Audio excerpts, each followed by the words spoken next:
Hello friends, welcome to my YouTube channel Adarsh institute of English.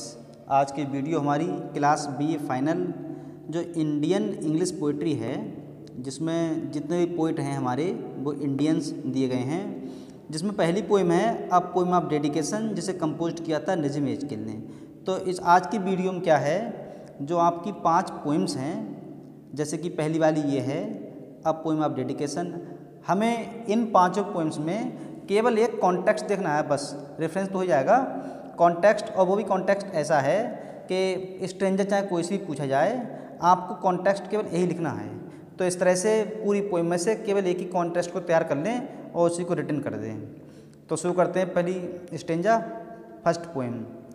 Poem का नाम a poem of dedication. Poem Kavita, of dedication समर्पण, यानी समर्पण की एक कविता। इसे कंपोज किया था नजीम एजकिल ने, जो कि इंडियन पोइट हैं।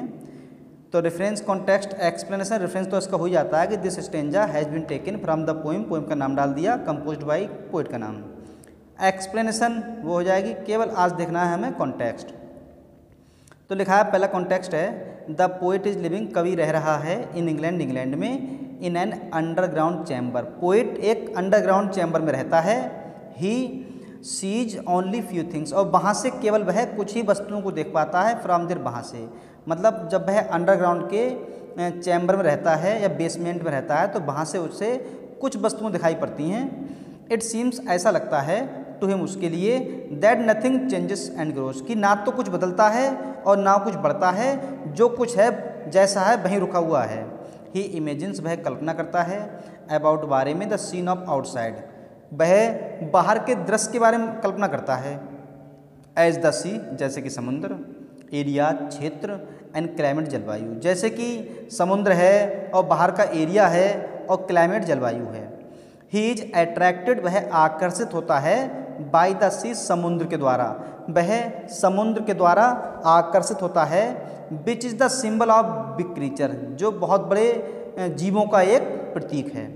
ही सेज दैट, वह कहता है कि many people hanker, hanker means इच्छा करना, बहुत से लोग लालायत रहते हैं, इच्छा करते हैं, फॉर वेरियस थिंग्स, बहुत सी वस्तुओं की। वह ये कहता है कि बहुत से लोग ऐसे हैं जो विभिन्न वस्तुओं की इच्छा करते हैं। बट लेकिन the poet is not want, the poet is not, sorry यहाँ होगा does not want to get any of these things, लेकिन पोइट इन वस्तुओं में से कोई भी वस्तु प्राप्त नहीं करना चाहता, वह कोई इच्छा नहीं रखना चाहता। He wants only to a human, वह केवल अपने आप को सोचता है कि वह ह्यूमन ही बना रहे, यही उसके लिए काफ़ी है। एड्रेसिंग एलिजाबेथ, एलिजाबेथ का नाम सुनाइए आपने, जो कौन है ये, the queen of England, England की महारानी जो है, जिसका नाम है एलिजाबेथ। ये जो एलिजाबेथ थी, एड्रेसिंग एलिजाबेथ, एलिजाबेथ को एड्रेस करते हुए, संबोधित करते हुए, ही सेज दैट, पोइट कहता है कि this is the point of view, ये उसका पॉइंट ऑफ व्यू है। पॉइंट ऑफ व्यू मतलब उसका दृष्टिकोण है, अभिधारणा है, that he has described in this poem, जो उसने इस पोएम में डिस्क्राइब की है। तो इससे ये निष्कर्ष निकला कि पोइट जब वह अपने अंडरग्राउंड चैम्बर में रहता है, वहाँ से बाहर के दृश्य को वो केवल अनुभव कर सकता है, सॉरी इमेजिन कर सकता है, देख नहीं सकता, और उसके बारे में विचार करता है कि बाहर समुद्र है, कुछ चीज़ ऐसी हैं कि वैसी वैसी हैं, या बढ़ या वृद्धि नहीं कर रही हैं, या फिर जो है वो बदलती नहीं है, ये बताता है। और ये बताता है कुछ लोग ऐसे हैं जो चाहते हैं, पता नहीं क्या क्या प्राप्त करना चाहते हैं, और लेकिन पोइट जो है वो कहता है मैं केवल ह्यूमन ही बना रहा हूँ, मेरे लिए काफ़ी है। और ये सारी बातें उन्होंने एलिजाबेथ को एड्रेस करते हुए इस पोएम के जरिए डिस्क्राइब की हैं।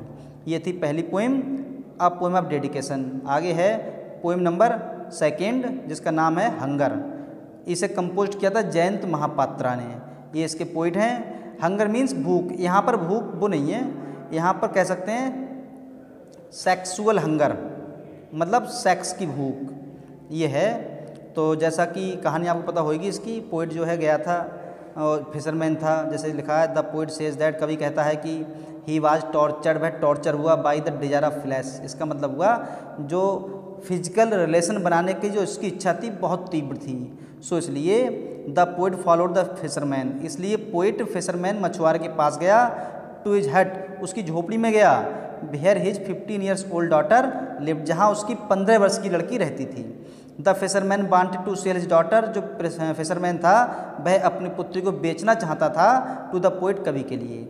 The fisherman was so poor, और वो फिशरमैन यानी मछुआरा था, वो इतना गरीब था, that he was unable to support his survival, कि वह उसके सर्वाइवल करने में असमर्थ था, उसे पालने में असमर्थ था।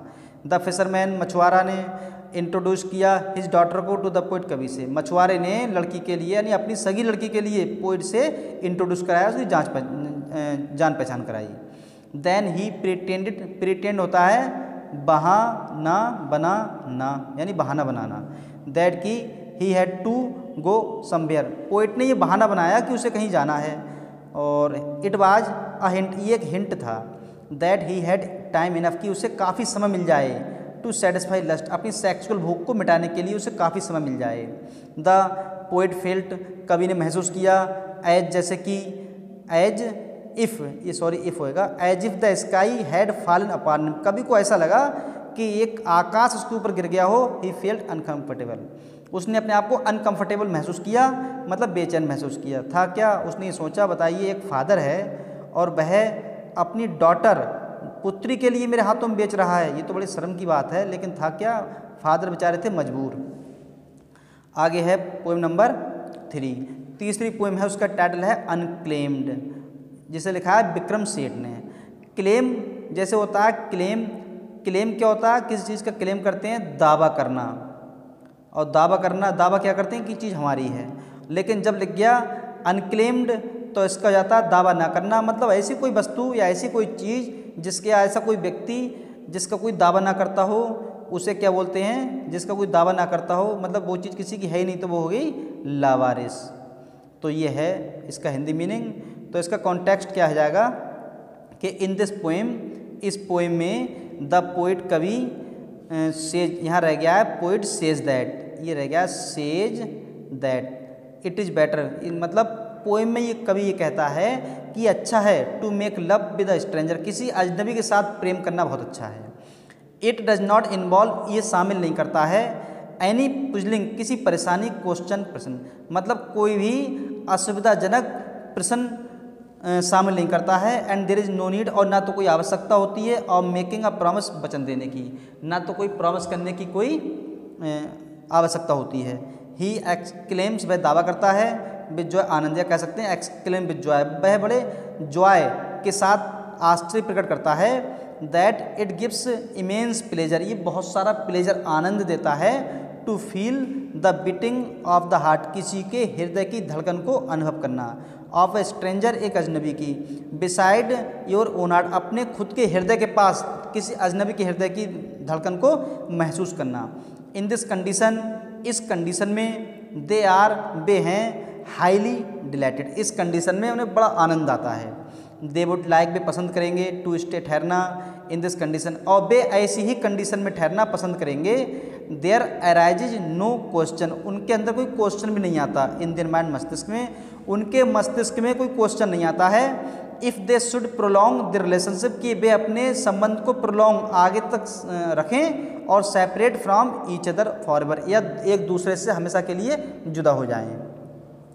At last the poet says that, at last, अंत में, द पोइट सेज दैट, कवि कहता है कि it to be in the arms of stranger is supreme joy, मतलब किसी अजनबी की बाहों में होना ये बड़ा सुप्रीम जॉय है, बड़ा आनंद की प्राप्ति करवाता है। अगली पोइम है जो कि लिखा है एंजाइटी, जिसके पोइट हैं A.K. रामानुजन। एंजाइटी क्या होता है, चिंता, या कहते हैं दुश्चिंता। जैसे लिखा है एंजाइटी मतलब चिंता, दुश्चिंता सब होते हैं। तो इसका कॉन्टेक्स्ट हो जाएगा इन दिस पोएम, इस पोएम में द पोएट टेल्स अस, कवि हमें बताता है द नेचर ऑफ एंजाइटी, जो एंजाइटी यानी दुश्चिंता है उसका स्वभाव क्या होता है इसके बारे में बताता है। ही सेज दैट, वह कहता है कि इट इज़ इनडिस्क्रिबल, ये अवर्णनीय है, to tell what anxiety is, मतलब दुश्चिंता या एंजाइटी या चिंता क्या होती है इसका वर्णन करना बड़ा मुश्किल है। द पोइट यूजेज, कवि यूज करता है वेरियस सिमलीज, बहुत सारी सिमली एंड मेटाफोर्स यूज करता है to express about anxiety, anxiety के बारे में वर्णन करने के लिए कवि बहुत सारे सिमली और मेटाफोर का यूज करता है। सिमली और मेटाफोर जो कि एक मतलब अलंकार हैं। द पोइट टेल्स अस, कवि हमें बताता है ओनली केवल द स्टेट ऑफ एंजाइटी, जो एंजाइटी दुश्चिंता है उसकी स्टेट, स्टेट मीन्स क्या होता है, राज्य भी होता है। यहाँ स्टेट का मतलब है अवस्था, मतलब वह हमें जो एंजाइटी है उसकी अवस्था के बारे में बताता है। ही इज कन्फ्यूज्ड, वह कन्फ्यूज्ड है। दैट ही इज अनेबल, जिस दैट के बाद में ये ही हो जाएगा, मतलब that he is unable to cure this emotion, कि वह इस इमोशन, कौन सी इमोशन, जो एंजाइटी की इमोशन है उसका वर्णन करने में असमर्थ है। ये दैट है, उसके बाद है ही। आगे है at last the poet says that, अंत में पोइट ये कहता है दैट नॉट ओनली ही, ना कि वह, but also many other wise man, बल्कि दूसरे और बुद्धिमान लोग आर अनेबल असमर्थ हैं, ये कुछ नहीं है, unable to tell how anxiety can be cured, वे इस बात को ये असमर्थ हैं कि एंजाइटी जो है, दुश्चिंता है, उसका क्योर क्या होता है, उपचार, उसका उपचार किस तरह से किया जाए। इसके बाद ये लास्ट पोइम है द अनरेस्ट ऑफ डिजायर। कह सकते हैं डिजायर क्या होती है, इच्छा का, और जो होता है अनरेस्ट ऑफ डिजायर, इच्छा का दमन, या इच्छा का दमन कह सकते हैं, बल्कि अनरेस्ट होता है चिंता, और ये चिंता ऑफ डिजायर इच्छा। तो हम इसमें ये कह सकते हैं कि जो इच्छा हम लोग अपने उसको दबाते हैं, उसके द्वारा जो अनरेस्ट होता है हमारे अंदर, दुश्चिंता होती है, या जो हम अपनी इच्छा को दबाते हैं उसके बाद में जो हमारे अंदर टेंशन उत्पन्न होती है, कह सकते हैं। तो कॉन्टेक्स्ट हो जाएगा इन दिस पोएम, इस पोएम में द पोएट टेल्स अस, कवि हमें बताता है दैट की मैन कैन नॉट सप्रेस, आदमी नहीं दबा सकता, हिज नेचुरल इंस्टिंक्ट्स, अपनी प्राकृतिक प्रवृत्तियों को नहीं दबा सकता।